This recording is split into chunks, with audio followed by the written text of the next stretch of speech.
3-4-0. On est toujours en compagnie de Pierre Poirier à la chronique Rayon X.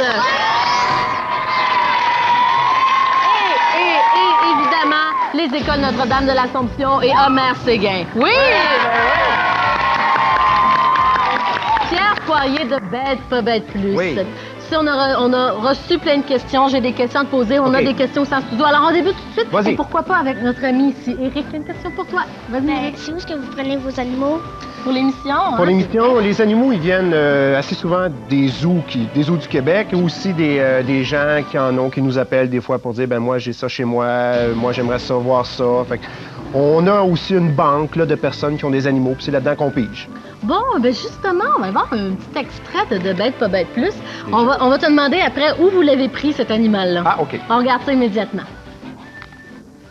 Le problème, c'est qu'il y a de plus en plus de gens qui trouvent ça bon, des oursins, entre autres les Japonais, qui sont maintenant les plus gros consommateurs et les plus gros pêcheurs d'oursins au monde. Mais comment ça se pêche des oursins? En fait, ça se pêche pas vraiment. Ça se récolte en ratelant le fond de la mer avec une perche spéciale ou encore avec un équipement de plongée sous-marine. Ça fait pas longtemps qu'on pêche des oursins, ça fait seulement que 20 ans, mais déjà, entre autres, dans la mer Méditerranée, ils sont presque complètement disparus à cause de la pêche, évidemment, mais aussi à cause de la pollution et du braconnage. Est-ce qu'ils sont toujours en forme de boule? Non, vois-tu, si tu prends le dollar des sables, par exemple, il est plutôt plat, lui. Oui. Mais par contre, c'est aussi un échinoderme et tous les échinodermes ont un point en commun, entre autres, c'est la lanterne d'Aristote. Et la lanterne d'Aristote, c'est l'appareil qui leur permet de manger. Ça se situe au centre, ici, c'est au niveau de la bouche. C'est formé de 5 petites dents très pointues qui sont reliées à des muscles. Et c'est grâce à ces petites dents-là que l'oursin va manger les algues sur les rochers ou encore mâcher les algues un peu plus grosses. Et la bouche, chez les échinodermes, est toujours située au centre et l'anus sur le dessus. Alors, ces oursins-là, vous avez pris ça où? C'est un vendeur de poissons tropicaux qui a ça chez lui. Là, on peut avoir des oursins à la maison? Moi, oui, je peux en avoir mais c'est à la difficile à maison? garder parce que c'est dans l'eau salée et avoir un aquarium d'eau salée, c'est beaucoup de travail. Oui. Justement, j'ai une question de Mathieu qui est ici à côté de moi. C'est quoi le mammifère marin le plus intelligent? Il y a beaucoup de personnes qui pensent que c'est le dauphin, qui est probablement... c'est parce que l'intelligence, c'est très difficile à comparer. Tu sais, c'est nous dans l'eau, puis on ferait dur. Oui. Tandis que le dauphin sur Terre, il ferait dur. Fait que, tu sais, disons que présentement, le mammifère le plus intelligent, c'est l'homme sur Terre, et probablement que dans l'eau, c'est le dauphin. Ah, ben voilà, ça répond à ta question. Il y a Marie Skirion qui veut savoir que depuis que tu es devenu animateur, est-ce que tu travailles encore aux eaux de Granby? Si oui, qu'est-ce que tu fais exactement? Moi, on m'a dit que tu faisais peut-être quelque chose à propos des ours polaires. T'es bien informé.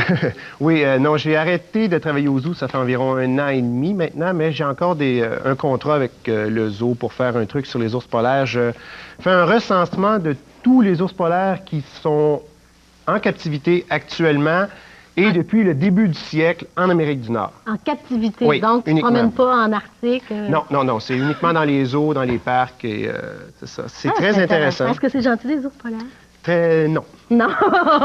On va continuer avec les questions, on va aller voir. Rappelle-moi ton nom. Mylène. Mylène a une question pour toi, Pierre. Oui. Moi, c'est pour savoir pourquoi que l'année passée, c'était Bête pas Bête, puis cette année, c'est Bête pas Bête plus. Il y a 2 ans, ça s'appelait Bête pas Bête. Oui, c'est ça. On l'a changé, c'est parce que ce qu'on a rajouté maintenant dans l'émission, c'est qu'on parle un peu plus d'environnement.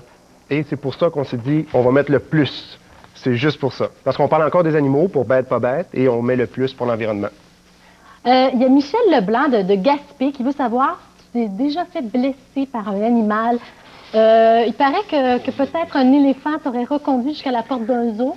Oui, je me suis fait repousser par un éléphant, mordre par un dromadaire, par un zèbre, griffé par un puma, rué par un orignal. J'ai été mordu par un raton laveur les 2 pouces et le poignet. Oui, très souvent. Mais c'est encore vivant, alors j'imagine que ça ne doit pas faire trop mal. Il y a une autre question tout au bout aussi, ton nom?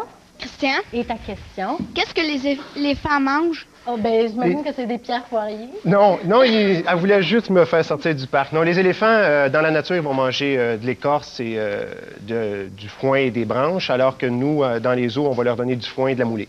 Wow! Donc, c'est pas si méchant que ça, des pommes, des carottes. C'est pas méchant, des éléphants. Les éléphants, c'est l'animal le plus dangereux dans un zoo.